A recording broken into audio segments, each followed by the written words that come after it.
¿Ahí ya Listo, la ven? ya puedo verla. Bueno, muchas gracias. Nuevamente les recuerdo que nuestra empresa se llama AMS Instrumentación y Control. Somos partners certificados de Beckhoff Automation. Para mí es un gusto tener al ingeniero Alan en esta presentación junto con nosotros. En la presentación inicial pueden ver nuestros correos de contacto. Y bueno, la presentación está titulada Encoders en la industria de impresión, pero sabemos que los encoders tienen una amplia gama de aplicaciones en la industria. A ver, principalmente debemos distinguir entre dos tipos de encoders, los que son por su principio rotativo y por su principio lineal. La característica principal de los encoders es convertir un movimiento angular o lineal en señales eléctricas. Esto para ser interpretados en forma de posición, velocidad o movimiento. Los encoders traducen el movimiento físico a una señal eléctrica que pueda ser entendida por un PLC a un nivel de máquina. Tenemos alrededor de 5 principios de construcción de los encoders. Tenemos el principio óptico, magnético, inductivo, capacitivo, efecto Hall. Cada uno de ellos brinda diferentes ventajas y desventajas. Por ejemplo, el óptico es sensible a la suciedad, polvos y vibraciones. En el caso, por ejemplo, de los magnéticos, tienen una menor resolución, pero son más resistentes a la parte de la suciedad, las vibraciones y entornos más hostiles en la industria. No voy a ahondar mucho en esto, pero al final la idea es que se entienda que existen diferentes principios de medición y si el encoder seleccionado para la aplicación no es la construcción adecuada que requiere en ese momento el ambiente, pues desde ahí podemos llegar a cometer un error en el encoder, en la propia selección. ¿En qué aplicaciones las vemos en esta industria?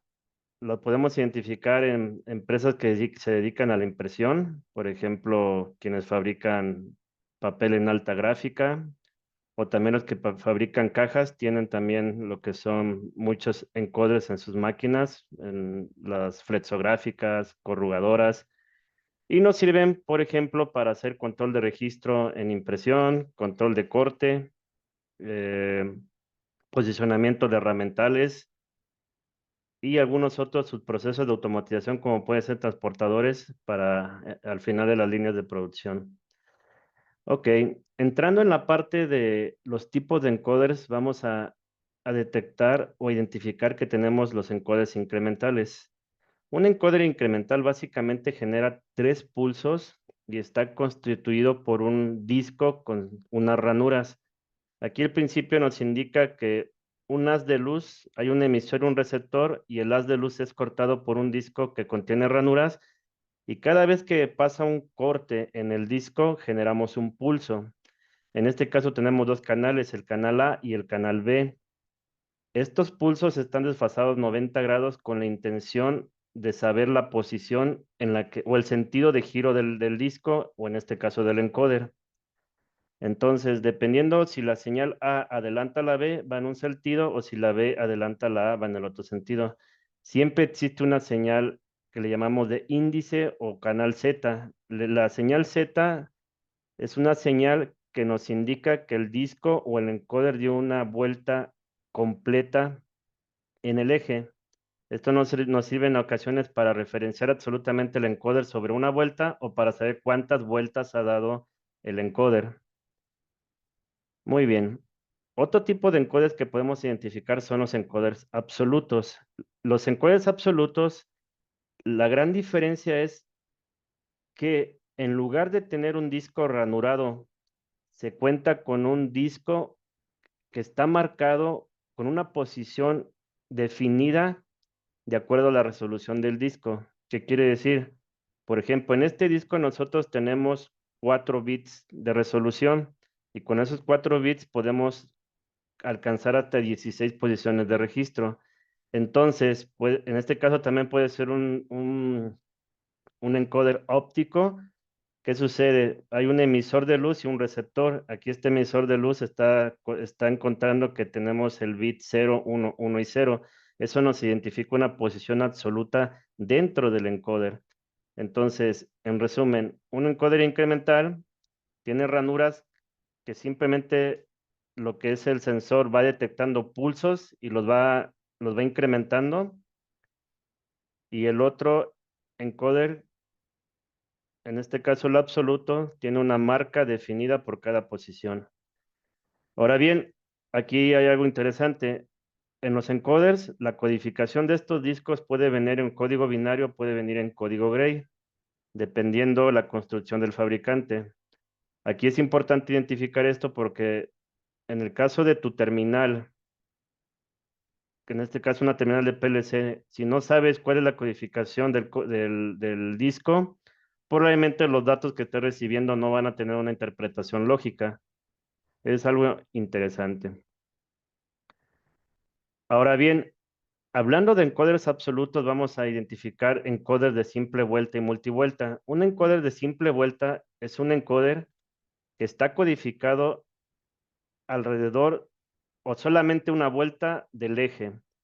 Entonces, no puede determinar cuántas veces el eje ha dado una vuelta. Dicen, imagina un reloj. Las manecillas indican la posición dentro de una vuelta, pero no cuántas veces ha dado la vuelta completa. Este tipo de encoders su aplicación básicamente son en aquellas donde solamente queremos identificar o nos interesa la posición en una sola rotación del eje, como puede ser válvulas, actuadores o ejes que no giran de manera continua. Ahora bien, el siguiente encoder es un eje absoluto multivuelta. En este encoder, lo que podemos ver a diferencia del anterior es que adicionalmente al encoder o al disco que nos mide la posición en una vuelta, tenemos otro arreglo de engranes que nos va a medir cuántas vueltas ha dado el eje principal. Entonces vamos a tener dos mediciones en un eje multivuelta. La medición del eje en su propia vuelta y la siguiente medición de cuántas veces ha dado vuelta ese eje. Otra vez me gustaría enfatizar por qué es un encoder absoluto. Es un encoder absoluto porque siempre va a existir una marca en los discos mecánicamente que nos identifique en qué momento se encuentra siempre el encoder o en este caso el eje. Ahora bien, entrando un poquito al tema de señales eléctricas, hablando de un encoder incremental, que es un encoder de pulsos, puede transmitir una señal de su canal A y su canal B, incluso el canal Z, a través de diferentes protocolos de comunicación. En este caso estamos hablando de un protocolo que es el RS422 o un protocolo TTL. Eh, Vamos a entrar un poquito más en detalle de lo que es cada una de las configuraciones. Nuevamente, el canal Z nos identifica cuántas veces ha dado la vuelta el eje del encoder. Entrando un poquito más a detalles acerca de la señal RS422, aquí tenemos un ejemplo de cómo se conecta. El encoder en RS422 siempre va a tener 6 terminales. De esas 6 terminales están divididas en pares para el canal A, para el canal B y para el canal C. Y son transmitidas en niveles de voltaje diferenciales. Estos niveles de voltaje diferenciales significan que se produce un voltaje que va en los -5 a los 5 volts, pero para determinar si es un 0 o es un 1, es si el voltaje que le llega a la terminal es positivo o negativo. ¿Por qué es muy usado una señal RS422? Como es una señal diferencial y va por un cable de par trenzado, todo el ruido que se llegue a inducir en el cable es cancelado. Y como también la señal de transmisión que se maneja en el 422 es diferencial, es menos susceptible a los ruidos. Entonces, cuando tenemos un encoder con salida RS422, comúnmente vamos a tener un encoder con el que trabaja a 5 volts y que siempre necesitas tener sus dos señales conectadas a la terminal. Si una de ellas llega a faltar, ya le va a llegar una señal equívoca a la terminal de medición y por ende te va a dar un error. Ahora bien, señales TTL también son señales de nivel de transistor, donde vamos a tener niveles que van a ir de los 0 a los 5 volts. A diferencia de una señal RS422, aquí solamente se miden los pulsos generados por por una señal, en este caso la A, B y la C. En los encoders siempre identificamos las señales como A y A negada, B y B negada, C y C negada. En el TTL solamente vamos a ocupar siempre las señales A, B y C porque lo que vamos a medir es el pulso que se genera en el umbral de los 0 a los 5 volts, detectando como un uno lógico cuando es el valor de 5 y un 0 lógico cuando es el valor de 0 volts. ¿Qué más tenemos en señales de encoders? Tenemos señales también de tipo colector abierto. Son comúnmente usadas para transistores NPN. Aquí en este caso, la terminal tiene que tener un resistor para poder cerrar el circuito del transistor y poder identificar los cambios en el transistor y detectar los pulsos de A, B y C. Aquí es importante, estamos hablando de señales, porque al final del día, si ustedes no saben cuál es la señal del encoder, en qué nivel de voltaje trabaja, y su terminal del PLC no es compatible con esa señal, nunca la van a lograr leer. Y aquí pues tiene que ver un poquito de temas de electrónica y temas de señales, niveles de voltaje y también protocolos de comunicación.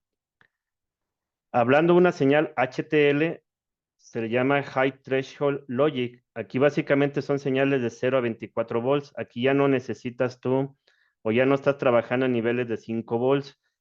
Igual vamos a encontrar los canales A, B y Z de un encoder incremental y lo que vamos a estar detectando son los pulsos en las entradas A y B que van a ir de 0 a 5 volts para un pulso que se identifica como una señal 0 y del umbral de los 15 a los 30 volts vamos a detectar un pulso que se detecta como el 1 lógico. Ahora bien, lo que vimos anteriormente son encoders incrementales y son señales de pulsos. Haciendo un poquito de énfasis, cuando un encoder incremental está trabajando, está dando vueltas, siempre nos está mandando un pulso. Quien hace el conteo de los datos es la terminal. Es decir, en el disco recibimos un pulso y el encoder o la terminal detecta que es un 1. Al siguiente pulso, quien lo contabiliza es la terminal, pero en la comunicación nosotros siempre seguimos mandando un 1, un pulso, ya sea en 422, en TTL o en HTL. Existe una comunicación que se llama SSI para los encoders absolutos. En este caso, la intención es transmitir la información del encoder en un nivel digital, es decir, ya nos va a llegar el conteo de lo que está leyendo el encoder en ese momento. Aquí es súper importante porque para que un encoder SSI funcione, de la terminal que tú tienes de tu PLC, tiene que salir una señal de 422 que genera el reloj, genera la frecuencia de transmisión de datos y esa información le llega a tu encoder y a partir de que ve que empieza la inicialización de la comunicación sobre ese reloj o sobre ese dato que generó tu PLC, monta la señal o monta la variable de la posición del eje. Entonces, si tú solamente conectas la señal de dato en tu terminal, nunca va a haber comunicación porque los encoders en una comunicación SSI son pasivos. Quien genera inicia la transmisión de datos es la terminal, llega al encoder, se monta sobre esa señal y nos manda el dato para recibir la posición del eje. Pero aquí ahora recibimos como un valor absoluto en un conteo digital.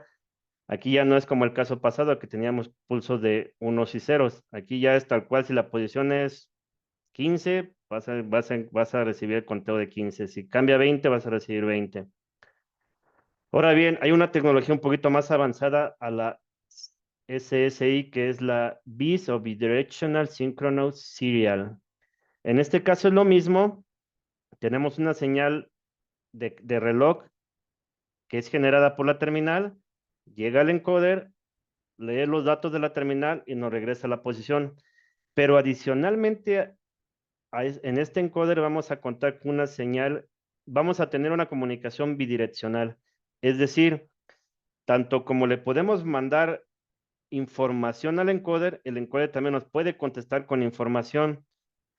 ¿Cuál es la información que usualmente podemos llegar a tener en un encoder tipo BIS? Puede ser, por ejemplo, la conmutación del encoder con el motor. La conmutación del encoder con el motor es muy importante porque nos determina en los motores síncronos cuál es su posición de los campos magnéticos para poder girar el motor de una manera apropiada.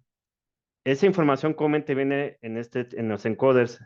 ¿Qué otra información puede venir en un encoder tipo bidireccional? También la información del modelo del motor, de sus curvas características, etc.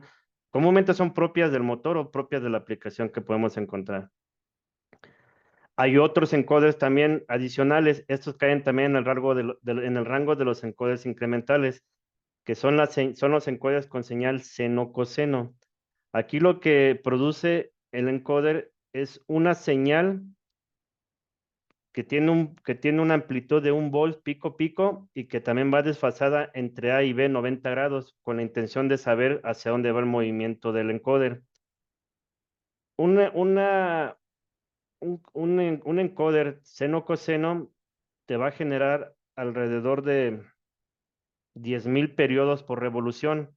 Entonces, otra vez cae en el rango de los incrementales porque tú vas a contar o la terminal va a contar cada uno de los periodos que el encoder va generando al momento de que está girando. Entonces, otra vez, el trabajo del conteo lo está llevando la terminal. Aquí viene otro dato interesante. Si nosotros llegáramos a tener en la terminal pulsos que pueden ser detectados en la terminal como un pulso del encoder, eso ya es un ruido que nos puede sacar de posición el encoder. No es una señal digital. Ahora bien, hablando de otras tecnologías, también de transmisión de datos en encoders, encontramos la tecnología de Hyperface. Hyperface es una tecnología híbrida que combina en los encoders la señal de seno-coseno de un encoder incremental, pero también la señal de datos en un protocolo RS485 para el envío de la posición absoluta y para también el envío de información de la aplicación. Insisto, puede ser la posición de conmutación del encoder, el modelo del motor o las curvas o corrientes de trabajo del motor. Las señales Hyperface son muy utilizadas en servomotores. Las vamos a encontrar mucho en la industria. Aquí tenemos que cuidar nuevamente que exista una buena canalización en el cable, que no se le induzcan ruidos. Y bueno, son bastante confiables.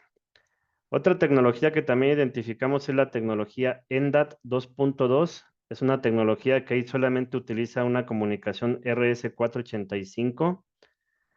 También tiene un reloj que es disparado por la terminal o por el drive.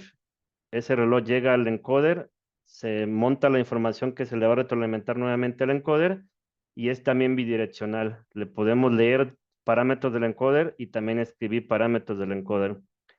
Y son también, ya están catalogados para trabajar en aplicaciones relacionadas a seguridad en máquina.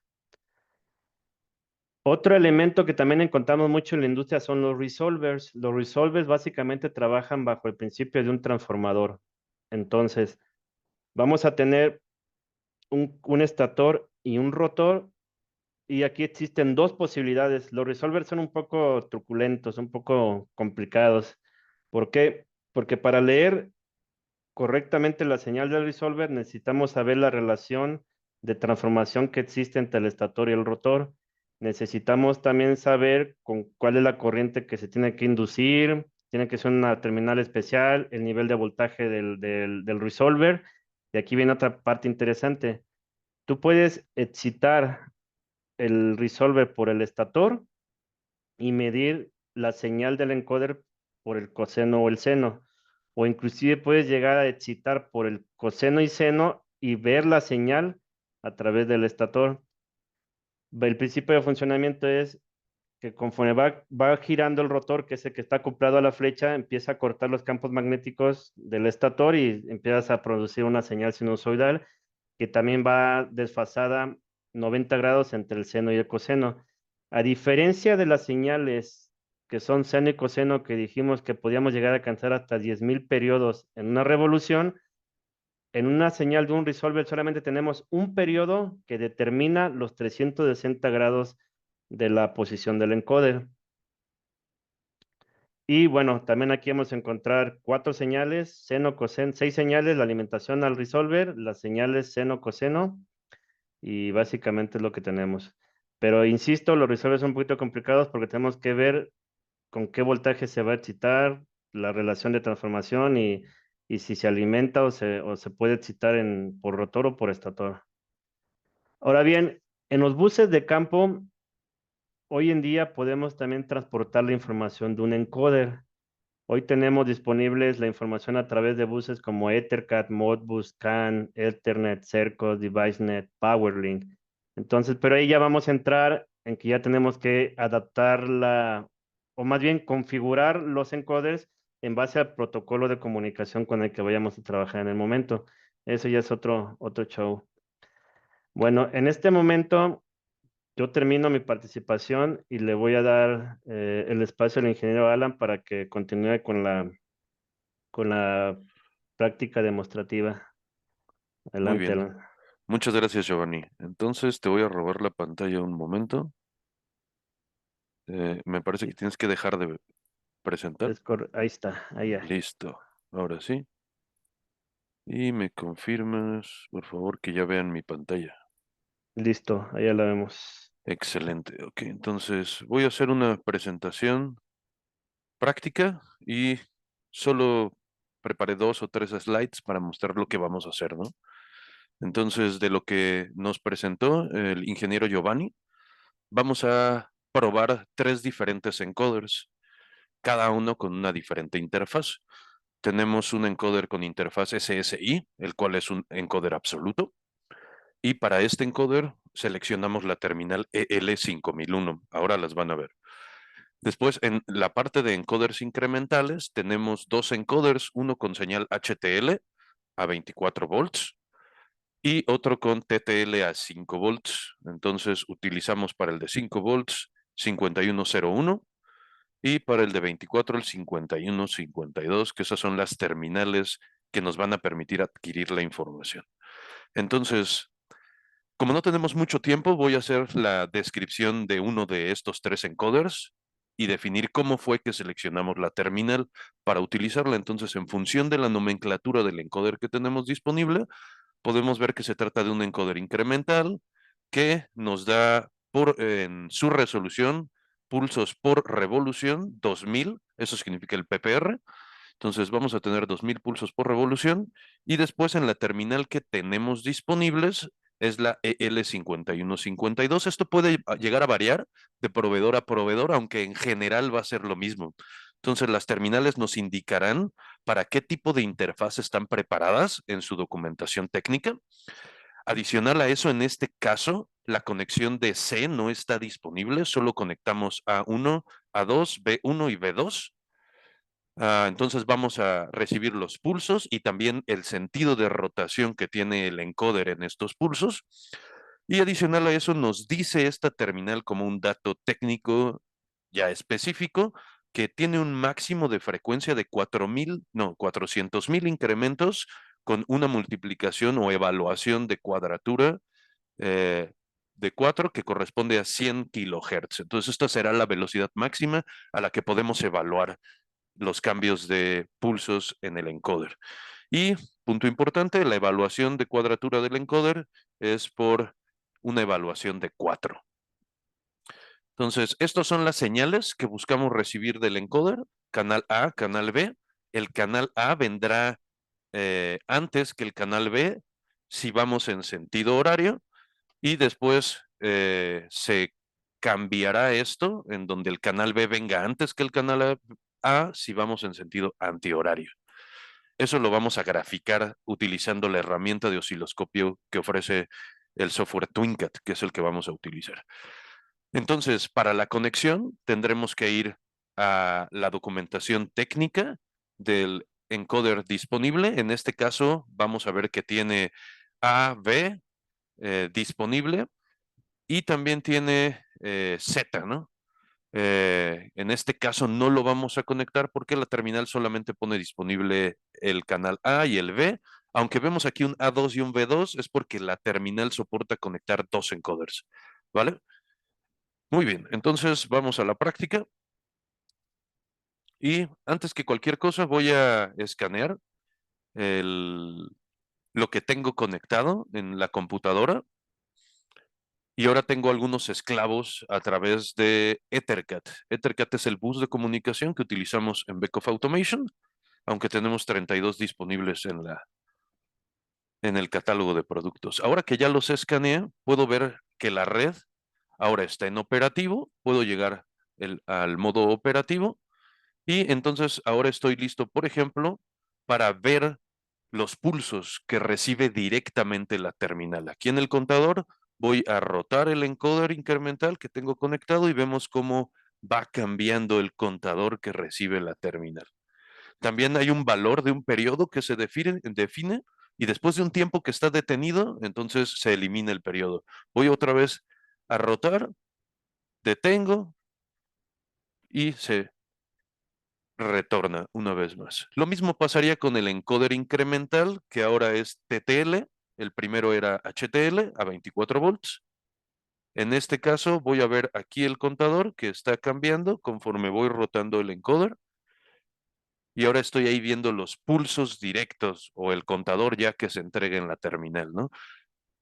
Por último, el SSI, este va a ser bastante diferente, ya lo adelantaba Giovanni. Aquí no vamos a ver los pulsos, sino que se va a entregar un conteo directo, ¿no? Ahí lo podemos ver. Ok, dependiendo del tipo de encoder, estas terminales o el dispositivo de control que estemos utilizando ofrecerá algunos parámetros que podemos modificar. Por ejemplo, esta terminal que estamos usando para el encoder incremental de señal HTL nos va a ofrecer dos opciones para configurar el encoder. Eso es porque tiene dos canales. Dependerá esto del dispositivo de control que utilicen. Dentro de sus parámetros nos permite utilizar la misma terminal como contador en lugar de como encoder e incluso activar microincrementos en el conteo o la evaluación del encoder conectado. Esto, el impacto es positivo en la parte del PLC, ya que él no ve los brincos de los pulsos, sino que ya ve una constante en la evaluación de la señal que recibe el PLC. Dependerá de su aplicación e incluso pueden llegar a limitar o ajustar el escalamiento de frecuencia, el escalamiento del periodo y la resolución de frecuencia y periodo. Entonces, esto hablando de terminales incrementales y naturalmente en las terminales en las que podemos conectar encoders de interfaz SSI, pues tendrán sus parámetros específicos. Por ejemplo, cuál es el baud rate al que vamos a trabajar, tendremos que definirlo, tenemos que definir el frame size, tenemos que definir el data length, etcétera. Entonces, dependerá, por ejemplo, el frame type, el tipo de encoder, lo que tendremos que configurar. En este caso podría cambiarlo, por ejemplo, singleton de 13 bits, ¿vale? O los que están disponibles de acuerdo al dispositivo conectado. Ok, ahora como no quiero tomarme tanto tiempo, me voy a brincar a mi proyecto que ya está configurado. Entonces, este es el mismo red Ethercat, solamente que aquí, por ejemplo, en el SSI, ya están los parámetros preparados de acuerdo al encoder que conectamos. Ahora vamos a activar la configuración para poder ver la información en vivo. Y el siguiente paso es evaluar directamente lo que está recibiendo la terminal que tiene conectado los encoders incrementales y SSI. Entonces, ahora me voy a ir a la herramienta de Scope y ya tenemos aquí preparadas todas las gráficas para que sea un poco más rápida. Y ahora empezamos graficando el canal A y el canal B de la señal del encoder incremental HTL. Entonces, vamos a graficarlo. No. Ahora ya lo estamos graficando y primero voy a comenzar girándolo en sentido horario, ¿vale? Ahora lo voy a dejar un poco así y después voy a empezar a girarlo en sentido antihorario y voy a detener la grabación. Entonces, vamos a ver qué fue lo que pasó. Ahora puedo ver la gráfica completa. Sabemos que esta parte izquierda corresponde al sentido positivo, la parte derecha al sentido de rotación negativo o antihorario. Entonces voy a acercarme un poco para que podamos ver claramente qué fue lo que sucedió. Y aquí vemos que los pulsos del canal A anteceden a los pulsos del canal B y esto nos permite sí recibir el set de pulsos de acuerdo a la revolución completa del encoder, pero también, como bien comentaba el ingeniero Giovanni, determinar cuál es el sentido de rotación que tenemos en este momento en el encoder. Entonces ahora vamos al otro set que preparamos. Me voy a acercar un poco más. Probablemente en el equivocado. Vamos a ver. Ajá. Y ahora vemos que los amarillos anteceden a los azules. Entonces, ahora podemos ver que el sentido de rotación se puede determinar en función de cómo vienen los pulsos directamente del encoder. Claro, esto no lo tiene que hacer muchas veces ya nuestro ingeniero de control porque la terminal se encarga de esa parte. Entonces, ahora vamos a ver cómo vemos los pulsos del TTL. Como comentábamos, lo único que cambia en estos vamos a ver los visibles y voy a grabar. Son los niveles de voltaje a los que vamos a trabajar. Entonces, estoy rotando en sentido positivo. Vamos a ver qué sucedió. Le voy a decir aquí stop y vamos a acercarnos. Y ahora vemos que una vez más los canales van switchando de acuerdo al sentido de rotación. Aquí lo tengo girado, disculpen, sentido negativo, ¿vale? Aunque en nuestra lógica solo vemos ceros y unos, ¿cierto? Porque independientemente si trabaja a 5 volts o a 24, si seleccionamos la terminal correcta, me regreso a este punto, entonces la terminal interpreta los niveles de voltaje y en función de eso, ahora los va a representar en ceros y unos para que puedan ser interpretados dentro de la terminal. ¿Ok? Solo son niveles de voltaje lo que cambia. Ahora nos vamos al SSI. En el SSI, a diferencia de los incrementales, este es el SSI, sí. Okay. Y vamos a grabar. No. Ahora empiezo a girarlo. Ahora aquí no vemos los cambios de pulsos. Vemos un contador directamente que se entrega y entonces se interpreta como tal el conteo de la señal absoluta de acuerdo a la revolución que tiene nuestro encoder, ¿no? Entonces, gran diferencia si lo comparamos contra un incremental. Ok, entonces el siguiente paso es, ya que vemos lo que recibe el hardware, se parametriza de acuerdo al encoder que se tiene conectado en el hardware de control. Ahora tenemos varias opciones para evaluarlo. Podríamos evaluarlo directamente desde el PLC, aunque no sería lo más eficiente. En nuestro caso, lo que hacemos es evaluarlo directamente desde una capa de control de movimiento. Entonces, en esta capa de control de movimiento hemos configurado ejes de tipo encoder, que son los que pueden ver que ya están aquí preparados. Estos ejes de tipo encoder representan la posición de cada uno de nuestros encoders conectados en las terminales EtherCAT. Tengo terminales HTL, terminales TTL y el absoluto SSI. Entonces, por ejemplo, podemos ir a ver aquí el incremental. Entonces vamos a ver directo la señal del encoder, lo puedo regresar a cero y ahora vamos a dar una vuelta y ahora puedo representar la vuelta en 360 grados, de acuerdo a los pulsos que manda el encoder. En función de eso es que determinamos estos parámetros. Entonces, los pulsos que envía el encoder por la evaluación de 4 y eso de acuerdo al factor de escalamiento por lo que queremos representar la rotación completa del encoder. ¿Puedo hacer esto de esta manera?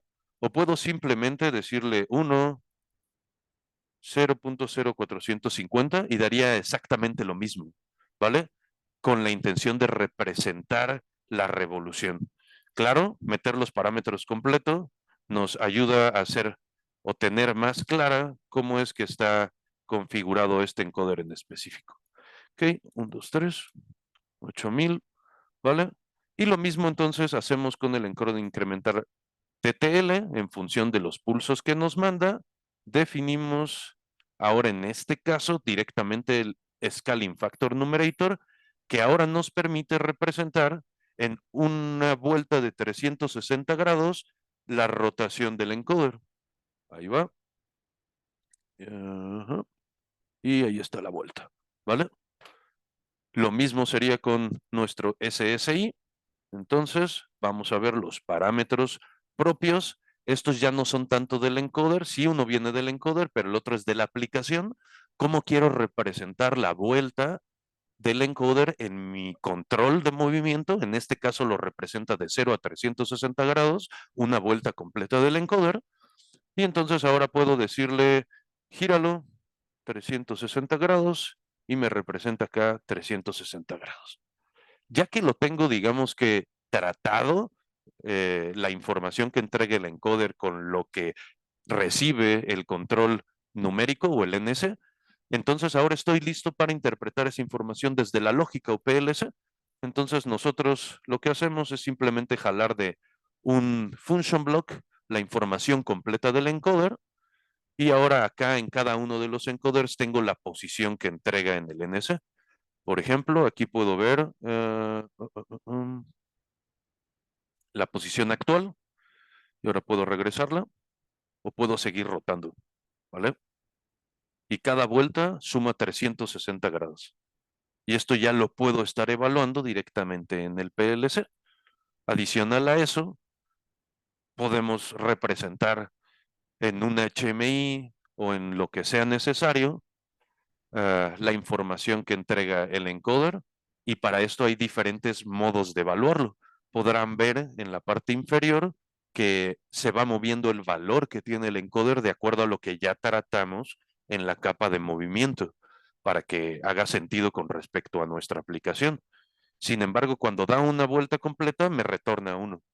Eso es debido a que habrá algunas aplicaciones en las cuales podemos evaluar como un módulo al encoder, el módulo representarlo, por ejemplo, en esta aplicación de 0 a 360, o habrá aplicaciones en donde representamos al encoder como un movimiento lineal y será de 0 a 100, por ejemplo, ¿no?